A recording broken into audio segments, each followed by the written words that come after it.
Hello and welcome to the News9 Plus show on the world's first news and current affairs OTT platform, News9 Plus. India's Defence Ministry has said 2025 will be the year of defence reform. It's the first time it's been called that. India has made impressive strides in indigenous capability in the last couple of years. We've boosted exports and we've prioritized local procurements for the Defence Ministry. Now, in a few months from now, the first theatre commands for the armed forces will be created. The plan is to have just 3 theatre commands, a northern command, a western command, and a southern command. This is one of the biggest reorganizations of the Indian armed forces. A new defense procurement procedure is expected this year. This procedure will speed up arms buys. Now, joining me to discuss what else India needs to make its defense ministry fit for purpose are Lieutenant General D.S. Hooda, Rahul Chaudhary, and Commodore Arun Gulaya. Gentlemen, welcome to the News9 Plus show. Thank you, Sandeep. Thank you very much. General Hooda, 2025, the year of defense reform. The Defense Ministry has just called it that. It's the first time that's they've used this nomenclature. What is, to your mind, the biggest reform that we're likely to see in 2025? So, Sandeep, I think when you're looking at defense reforms, the one thing that everybody is sort of waiting for, and it's been some time now, is the integration of the services, the creation of the integrated theatre command. I think that will set the stage for jointness, integration, joint warfighting plans. So, to me, I think that would be a key to when you're looking at military reform. There are other areas. I think one key area that also requires reform is military procurement processes, because the way technology is going, if you're going to spend years and years on procuring technology. We'll come to the defense procurements discussion point, General Hooda. But first, the theatre commands itself. Explain to us why it's going to be such a sweeping reform. This is possibly one of the biggest reorganization of the Indian Armed Forces post-independence. Tell us why this is such a big deal. So, Sandeep, we are all aware that currently the operational planning is in service-wise compartments. So, there's really no joint planning. And that obviously is not the way to go as far as future warfighting is concerned. We need the 3 services integrated together. We're also talking of emerging domains, information warfare, cyber, and these are things which cut across all the 3 services. And unless they are looked at in a cohesive manner, we are not going to get proper doctrines and strategies together. We also need to integrate things like training. For example, why should helicopter training on the same equipment be done separately by the Army, separately by the Air Force? Right. So this integration will not only bring efficiencies in war fighting, I think also efficiencies as far as finances and how we spend money is concerned. Yes. Rahul Chaudhary joins us. Rahul, how can you speed up procurements? This entire thing of having the best procurement systems in the world, the best procedures in the world, which, as I was telling General Hooda, many argue that it's meant to keep the armed forces away from weapons. It takes decades to acquire weapon systems. And as the Defense Secretary recently came out very strongly to suggest that the delays were not just on account of the bureaucracy, that probably the military also had to take a fair share of the blame. Everyone's involved in this. What would you suggest as a reform in 2025, if you are to actually have a year of defense reform? What is the most important reform that you would like to see in the DPP 2025? TPP process, if you go back into history, is a copy of an American process. Right. After the Kargil war, we went in and copied the American procurement process. And American procurement process has one thing central: programs of record, which we called acceptance of necessity here. Yes. Unfortunately, that piece is the most detailed piece in America. Acceptance of necessity equivalent, which is program of record, is there you go through the entire process of thinking through from Yes. the doctor perspective to taking it into what you really want to do. Right. We don't even spend, I mean, in fact, the DPP 2016 onwards or 2018 onward, we reduced this whole damn thing to a sham. Right. Right. So more focus on the acceptance of necessity at the very basic Acceptance of stage. necessity. No, no, please understand the acceptance of necessity or the American program. Yes. They break the program down how they will test each phase Yes. of the program. Right. Some of the programs, some of the technologies which they would be trying to develop through DARPA are Yes. not there. So they Right. know they would be having failures. Right. So all of that is documented, and all the testing mechanisms are also thought through and developed. Right. Absolutely. Where is testing mechanism here? In this country, I mean, till few years back, even the test ranges were impossible for private sector to Absolutely. even It's been access. a slow battle, Rahul Chaudhary, and I've been in touch with you for nearly 2 decades, right from the Kelkar Committee report right up to the year of reform 2025. But General Huda, is there a case for actually revising our procurements based on the experience of the theatre commands? Once we put all these joint warfighting capabilities together, would there be a need to revise the way we are, for instance, acquiring equipment or, as you pointed out, training our forces? Sandeep, I think revising procurement processes is an absolutely essential requirement. One, of course, is when integration happens, then you're not buying platforms separately for all services. Right. The Apache helicopters, for example, the Air Force bought them separately, Yes. the Army bought them separately. So you can have a more coordinated procurement. The other reason I say procurement processes need change is if you look at our history of procurement, it takes an agonizingly long time for us Yes. to procure equipment. Right. And if you're looking at modern technologies, everyone's talking about AI and cyber, quantum, etc., coming Yes. in future. We can't be waiting 5-6 years from Right. the time that we decide to buying it, because by then the technology is completely outdated. Right, absolutely.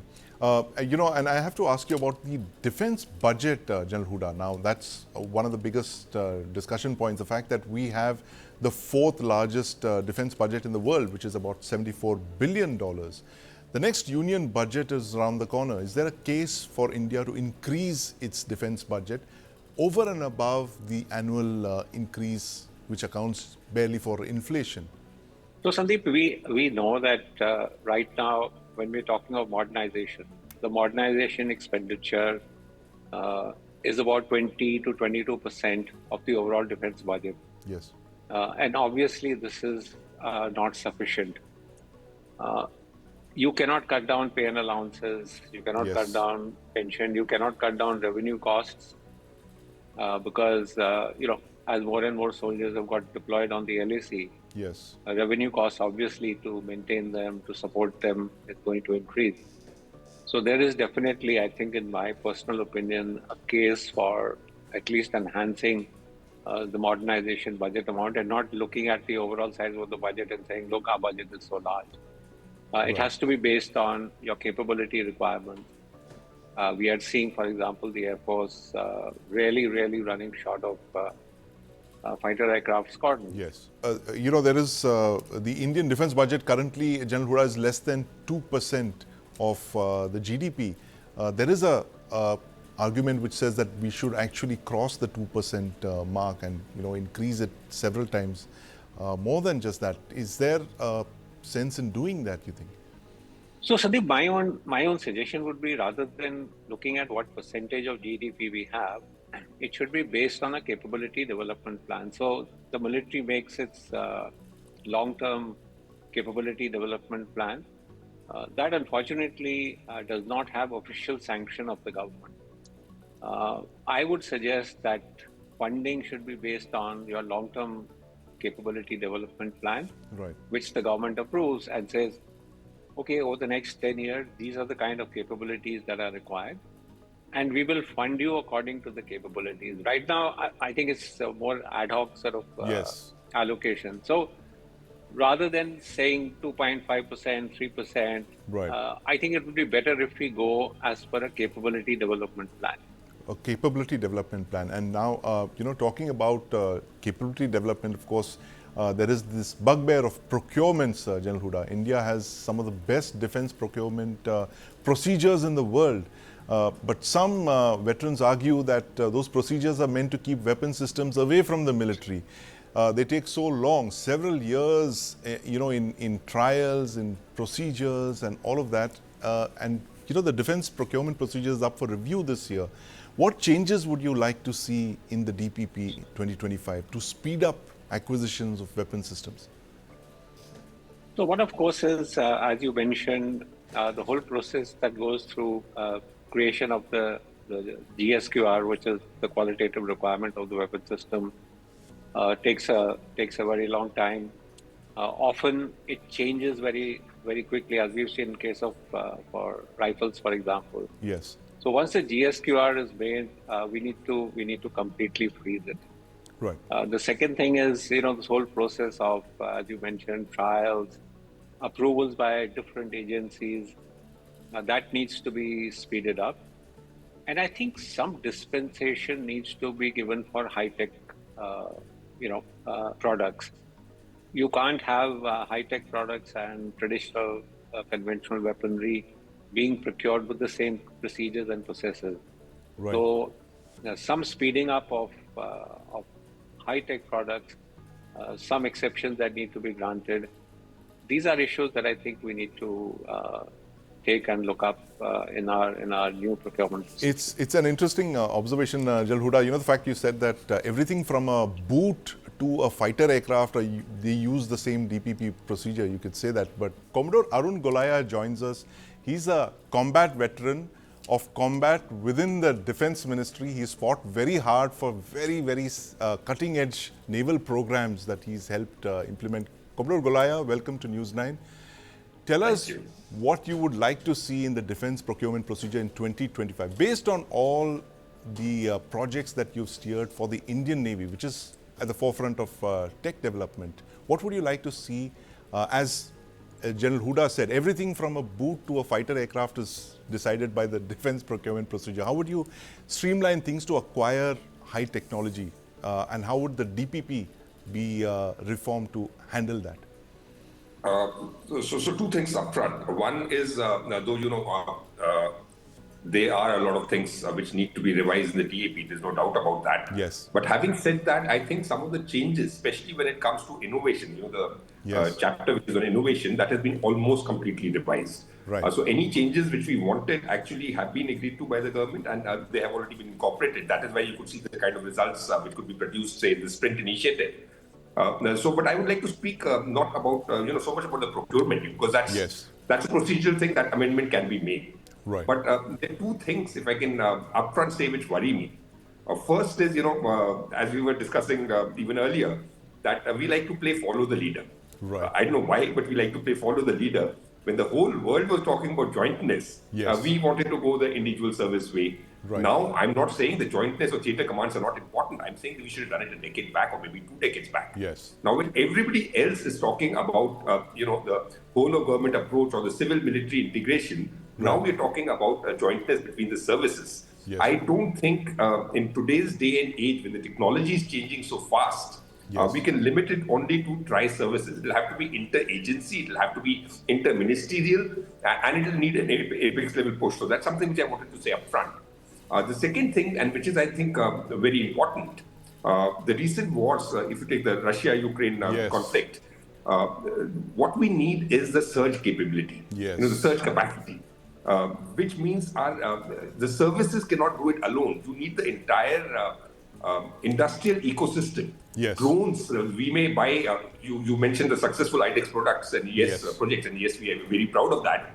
But if you buy 100 or 1,000 or 2,000 or even 3,000, you will expend those in one day. Yes. Thereafter, it is a question of whose industrial capacity is more and who can manufacture faster. Yes. That means the whole ecosystem has to be there. Surge capability can only come in if you either target exports or you target dual use. So, as I said, it cannot be the services alone. It will have to be a whole of government all approach. of government approach. Absolutely, Yes, so we Comrade need to Gulai. move towards that. And I want to quote what President Putin of Russia said in September 2017. He said that future wars will be fought by drones, and when one party's drones are destroyed by drones of another, it will have no other choice but to surrender. That's a self-fulfilling prophecy if you look at it, because in the Russia-Ukraine war, this has almost come to pass. As you just said, it's whichever side deploys the maximum number of drones wins that battle or wins that phase of the conflict. But how can we acquire this technology innovation, Rahul Chaudhary, that Comrade Gulayeva was talking about, that so that we are not always playing catch up? And I must cite the case of the mounted gun system that you had introduced at Tata Power SED more than a decade ago, when the requirement was still in its infancy, and I believe it was citing some collaboration with a company that was blacklisted that forced you to junk that project. But tell us what we really need to do to foster innovation within the system.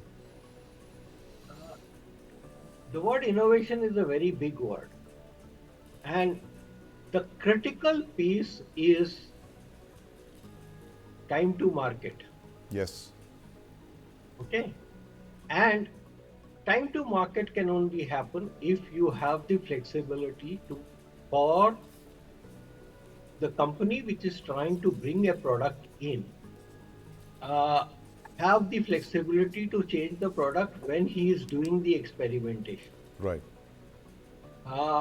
Unfortunately, in our system, in Indian system, even now, Yes. except for some of these IDEC projects, etc., where we are not buying huge industrial capacity weapon systems, we do not have the ability to scale up, create that kind of a capability, and have the feedback loop implemented, because even the private sector company which is going there Yes. does not even have the power.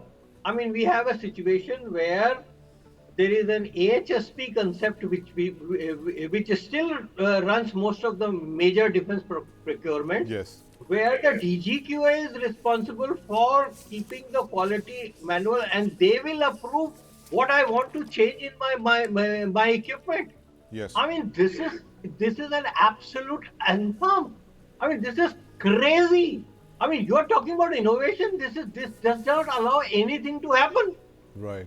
Right. Absolutely. Now, unless and until these kinds of things that, I mean, we have a very good, very nice way of saying "Make in India" and this and that. But the crux of the matter is that faster implementation and quicker projects which are now COTS based. Yes. I mean, commercial. I mean, just look at the Chinese. Yes. What China did. China, the entire TCS and BMS is what has given China their 5G edge. Yes. Because they did the civil military fusion on those technologies. Right. They created the Baidu, they created that fusion and that IoT capability. Absolutely. And that has given them the edge. Yes. And we've scrapped both projects, both the TCS and the BMW. Way ahead of the Chinese. Yes. Haven't put any networks into the ground. General Huda, I'm very aware of the war that you fought for the Bharat operating system, the indigenous boss. But this point that Rahul's made about adopting technology, not being as hidebound, how can we speed up the acquisition of technology like this? Simple stuff like commercial off-the-shelf technologies that we can bring in and rapidly induct into the services. So Sandeep, historically what we have seen is that military R&D has led to a large number of products in the civil market. Including the internet itself. Exactly. Today the situation is reversed. So yes. Today you will find that it's the civil sector, the commercial sector, which is much faster in its innovations, much faster in adoption of technology. we have unfortunately relied too much on our DRDO to be able to produce and carry out defense R&D. Yes. We now need to seriously start looking at the civilian market Right. and see what is available in that market. What are the dual-use technologies? Yes. And then see how we can adopt these dual-use technologies. And at the same time, I come back to that point. I think some of the procedures that we have put in place, Yes. need to change. Uh, this domination of DPSUs, Yes. domination of DRDO and R&D. I think these are things we need to now look beyond and look at the civil market, because you will Absolutely. find much more innovation and speedier technology adoption there. Yes, Commodore Golai, we were just discussing Trump's Manhattan project a few hours ago, which is that AI, that gigantic Stargate which he's launched, which has huge military implications as well. And this is actually an admission of the fact that what General Huda just mentioned, that gone are the days when the military was at the forefront of innovation. Today it is Silicon Valley that's driving a lot of the innovation. Tell us about civil-military fusion in India. What we really need to do to bring the best of talent from the civil sector, the best of technology from the civil sector to basically give our military the best bang for the buck. So again, I'll answer your question with two quick points before I go into the specific question which you asked about technology acceleration per se, which both the speakers before me had covered. If you notice, the organization which I used to head, the Technology Development Acceleration Cell. Yes. So it was not the Technology Development Cell, it was the Technology Development Acceleration Cell. Yes. So acceleration implies both, from the technology perspective as well as the policy and the procurement. So it's a whole gamut of things when you talk about accelerating. So in today's day and age, with the technology changing as fast, Yes. we change our mobile phones every a few years. And just to put things in perspective, if you're taking 10 years to develop a system and starting from the QRs process to developing it to doing the trials to inducting it, it will be something like 10 years back maybe there were no smartphones around. Right. So technology is changing that fast. But coming back to your specific questions, that what can we do to have more of civil military fusion? My view would be that the first thing which we need to do is accept failure. That has been a problem of ours. You need to accept failure when it comes to innovation. And the second, and I will relate this to the first point which I had made about Yes. playing catch up or playing follow the leader. Right. Technology which we have missed the bus in. We missed the bus in the industrial age. Yes. Let us not miss the bus now when it comes to the information age. When the world is transiting to the information age, the gap between us and the leading nation in the world is narrow. Yes. So now, there's some people who feel that in AI, India should be the use case capital of the world. In which case, then by the time you decide that you will miss the bus again, and when you decide, Yes. you'll perpetually be playing catch up if you take that approach. Yes. You should say, due to whatever reasons we missed out on the industrial age. Yes. It may be slightly unpopular, but I would go to the extent of saying technology which is plateaued out, which is now on its way out, even if you to buy it, buy Yes. it. You should focus on the future. The future, and there I think there is some good news, because even if you see the ASPE technology tracker, a critical Yes. technology tracker, which is taken out by the Australian ASPE, India was in the top 5 countries in I think 46 out of 64, Yes. which is up from just 3 just a decade back. So we are moving forward. The news is not all bad, but we need to focus on futuristic technologies. Yes. Rather than focusing on things which are. It is no use sinking your money if you have limited money for R&D Yes. into say, and it may be unpopular, into say helicopters. Absolutely. Helicopters are important, but if the whole world is now doing R&D into eVTOLs, that is Yes. where we should be focusing our effort, Right. is what I feel. Absolutely. Thank you very much, Commodore Golai. The fact is that as the saying goes, that there are no runners up in war, and that is something that should be driving our military reform post haste. We have no time to waste. We have a lot of catching up to do. We've come a long way actually in the last couple of years, but there is an enormous distance that we have to still traverse. And thank you very much, gentlemen, for joining us and telling us about what we really need to do to accelerate the year of reforms that 2025 promises to be. Thank you very much.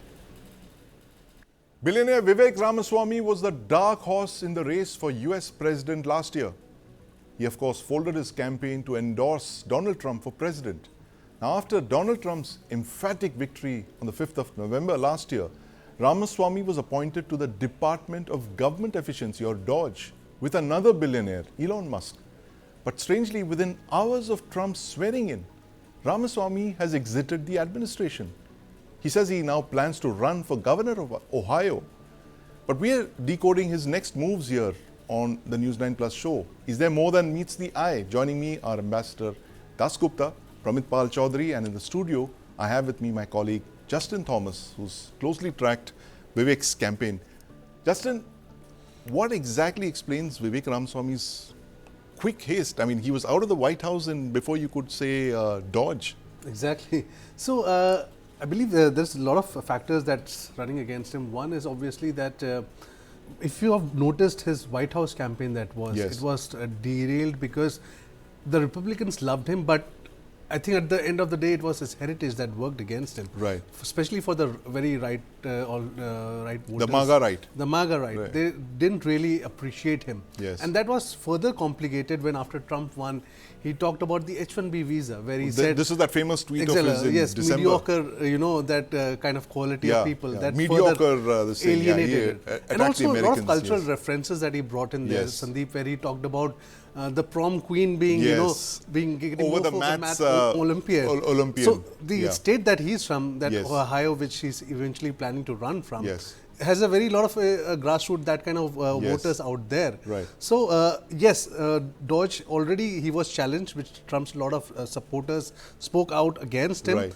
That Trump couldn't really push too hard against him because that's a core voter base. Yes. And it's not that as if he couldn't handle Dodge along with while he was campaigning, right.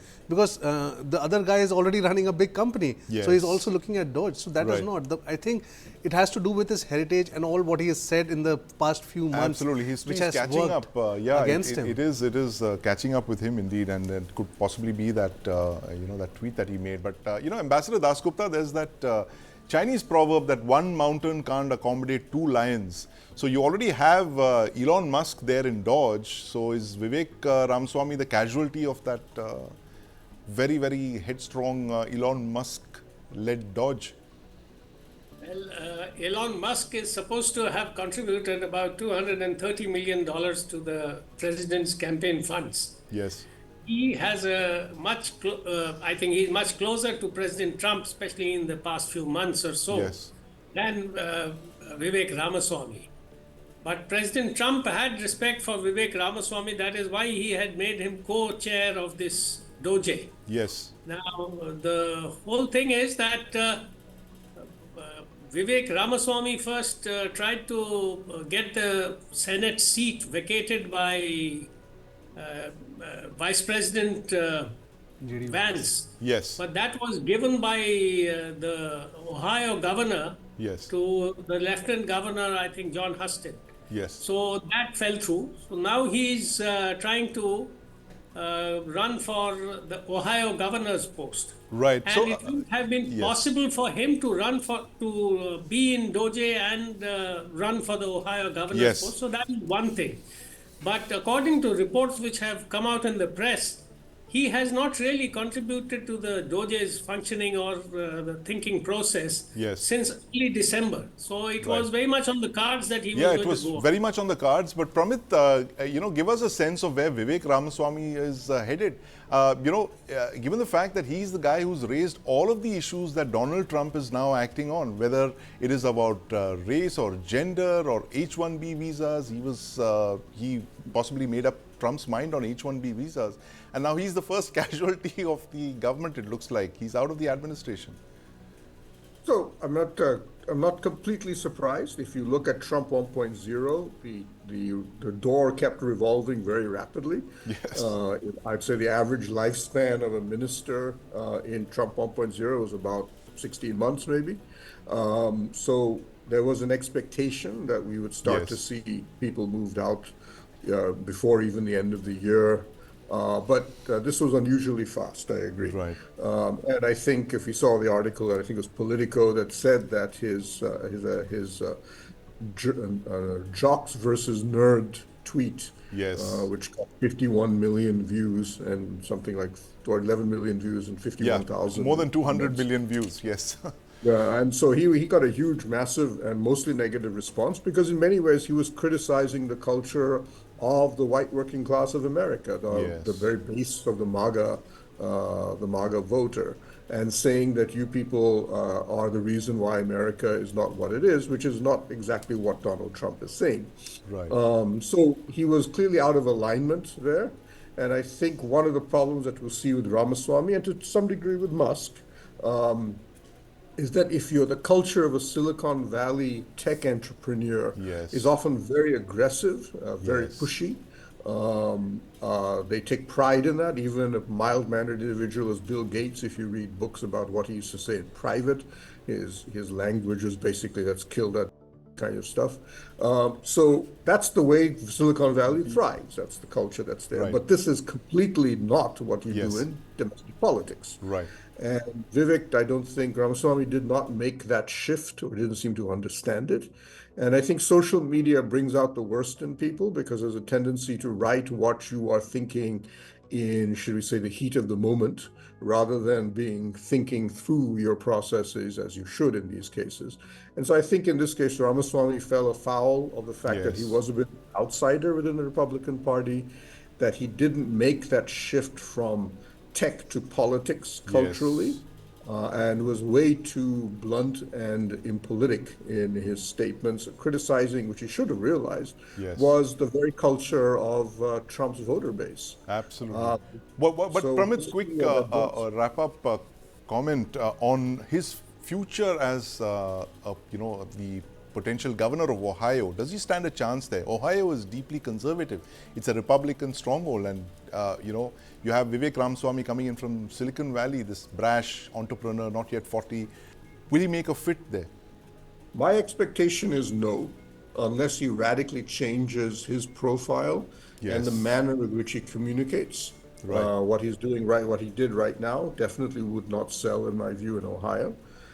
J.D. Vance is also from Ohio, and he fits Yes. much better in with the culture of Republican voters in Ohio.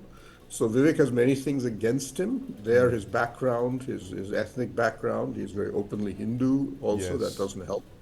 So Ohio will be a difficult play for him. So he Right. has to reinvent himself, if you wish, Yes. if he's going to succeed. Ohio's not in great economic shape. It's a Yes. sort of Rust Belt state. It needs to reinvent itself. He has to figure out how to do that in a manner, should we say, that is a little bit more empathic than Right. than his present Absolutely. language. So possibly looking at a Vivek Ramaswamy 2.0 going ahead, Pramit Pal Chaudhary, the fact that 2026 could be a very critical year for Vivek Ramaswamy. So he's down but not out yet. Thank you very much for joining us, gentlemen. Ambassador Das Gupta, Pramit Pal Chaudhary. This week sees the release of a war movie in Hindi cinema. Sky Force stars Akshay Kumar and debutant Veer Paharia. It's about an Air Force operation during the 1965 India-Pakistan war. But Hindi cinema hasn't had a particularly bright record when it comes to depicting war on the big screen. Why is that the case?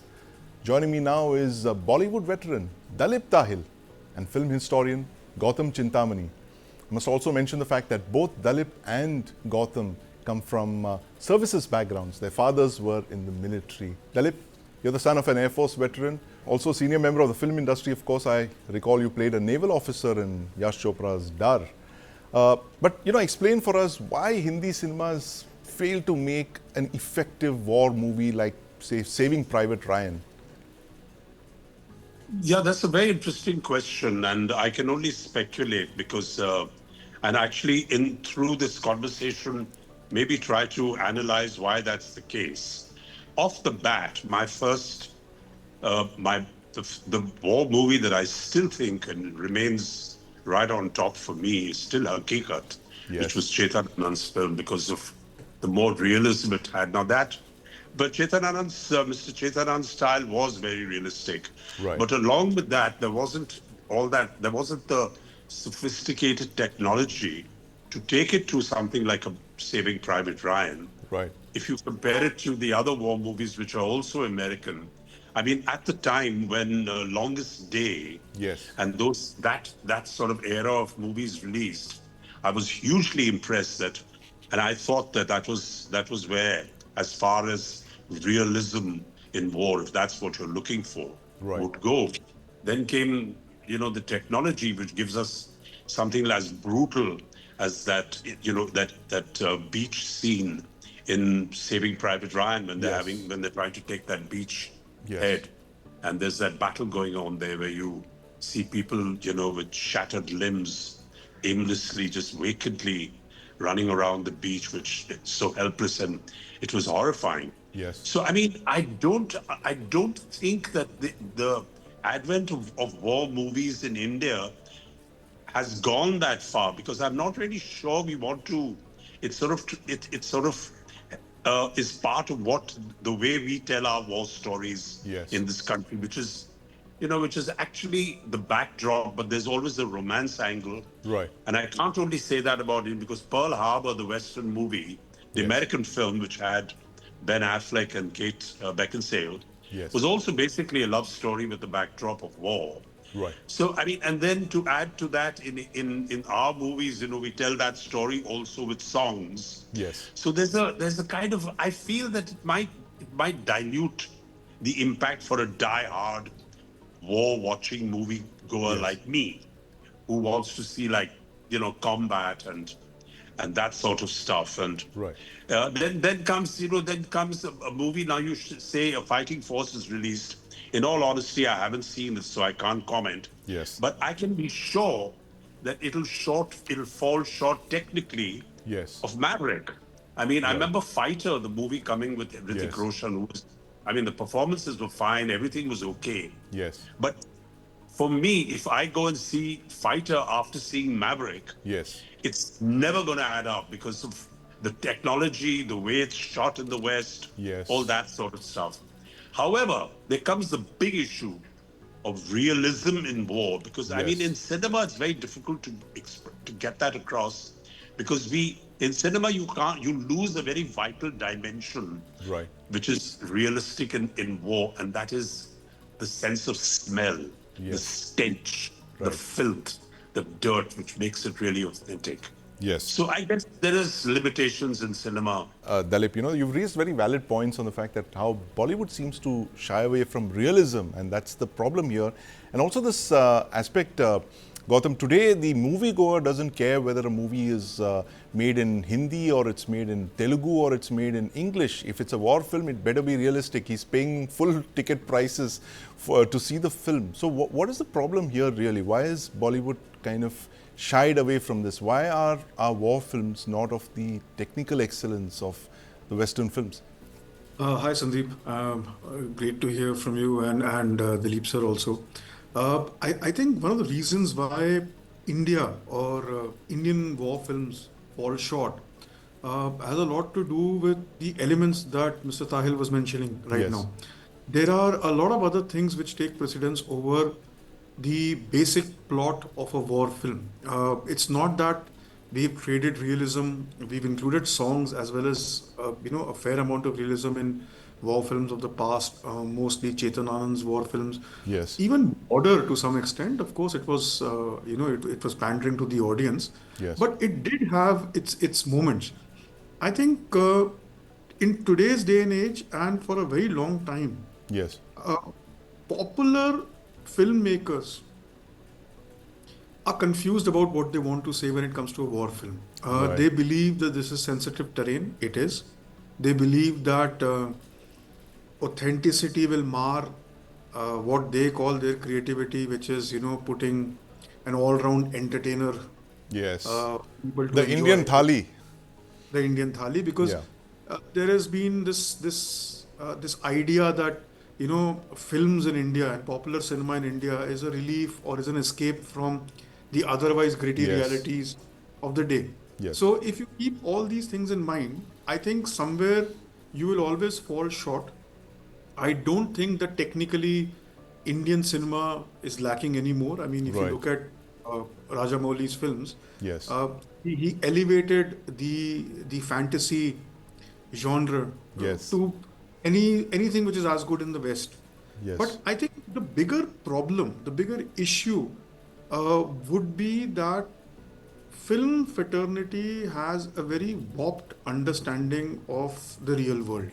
Right. There are very few people who can imagine a world beyond Bandra when it comes Yes. to Hindi films.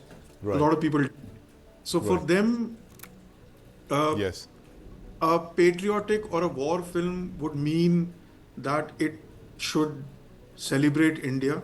Yes. And their definition of celebrating India is largely defined by what the news channels are telling. Right. So, if you look at films, they very conveniently change the facts to suit the narrative of the day Right. or the mood of the day.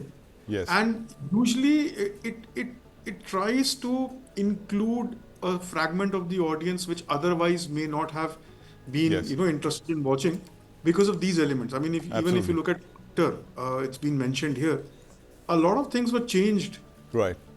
though the incidents were very, very reminiscent and of the recent past. So I think somewhere uh, the the desire to give that thali is so strong Yes. that a lot of things can be, sacrificed. Absolutely. Finally, Ms. Tahil, you just heard that Indian thali metaphor there. What's your resume looking like in the days ahead? Do you have a war movie on your thali that you'd like to play? Is there a particular role or a character that you really want to play? Given the fact that you're very close to your father, was an Air Force veteran, fought 2 wars. Well, I mean, it's funny you talk about the 65 one, which is fighting force, was my father was very much involved in the tactical side of the 1965 conflict. Right. But put that aside, I've always missed the boat as far as war movies go. When I was much younger and I'd started out in the industry, I've always wanted to play an Air Force pilot, Right. which never came my way. But I did, so I haven't, except for Dar, I haven't really had the opportunity to play an armed forces thing. But if I was in a war movie, Yes. I would definitely like to be the person who's the hero, who's like, Yes. the person who comes out and sort of saves the country or saves the woman and that sort of thing. So I'm quite romantic from that point of view. Right. However, there's a very interesting point which Gautam, right? Yes. Gautam Gautam. raised, which brings us to the point, I agree with everything he said, well, most of it, but brings us to the point that really, even if you look at the Western war movies, Yes. you have the backdrop of war, which they show perhaps more realistically than us, because they've been through so many more wars. Yes. And have so many more people who have a reference point. Absolutely. So I suppose they got to be a very, very realistic from that. But they also basically love stories in the backdrop of war. Yes. If you take away the theme of Saving Private Ryan, which is really where the emotion is. Yes. Yes, you have very realistic action, which is imperative now in I suppose Hollywood movies or Western movies. You can't get away with that. But it's telling a story with the backdrop of war. Yes. And because there's the looming sense of death and danger where all love stories work, because you have a person who gets married before they go Yes. off to the front. The audience has always got their heart in their mouth. Absolutely. Saying, "Yaar, ye to marne wala hai, par kya hoga isko?" So there's in the Hitchcockian style, Yes. where two things are sure, that they're in love and sure that he's going to go to war. Right. The third element of suspense is he going to get killed or not? Is he going to get killed indeed? So that I'm always afraid helps you. we are completely out of time, Mr. Tahil. Thank you very much for joining us, and I hope you get that dream role of yours, the Air Force pilot who saves the country in the final day and gets the lady as well. Thank you very much for joining us. We're talking about battling mediocrity in Bollywood here. Thanks for joining us, and of course Gautam Chintamani as well for your thoughts on the great Indian thali that the war film seems to eventually become.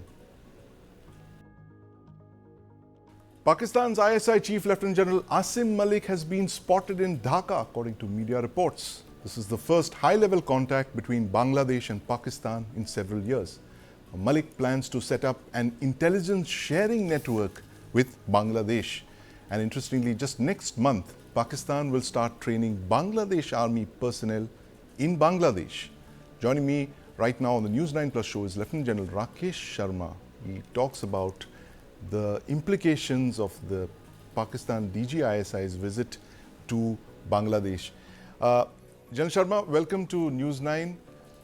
The ISI is back in Pakistan, and I must read this excerpt from B. Raman's book, The Cowboys of Raw, where he talks about why RN Cow launched the operation to liberate Bangladesh. One of the reasons was the Chittagong Hill Tracts, where the ISI was launching insurgents into our northeastern part.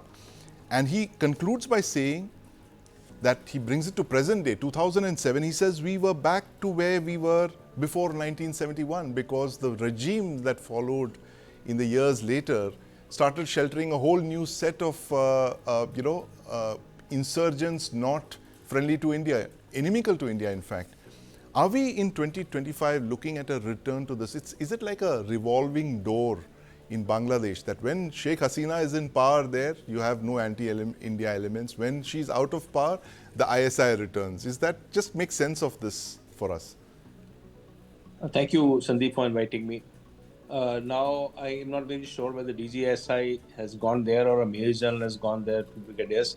There have been conflicting reports as to who actually went there. Yes. But firstly, the DGISI of Pakistan is more of a foreign minister than the foreign minister himself. So, you won't often be able to recollect who is a foreign minister of Pakistan. Yes. The DGISI has just come back from Tajikistan, where he was wanting to find out some kind of a way to push the Afghani Taliban from the other side. So they are in. He is in a full-time mood, and he gets listened to also worldwide more than the foreign minister. Yes. So he has now visited, of course. Isse pehle, the previous delegation that went of Bangladesh to Pakistan, Pakistanis have been saying they're asking for JF-17 aircraft. Yes. And also training for JF-17, which is a serious venture. But having said that, look, there was always a spirit of Pakistan inside Bangladesh. Yes. From 47 onwards, even after 71.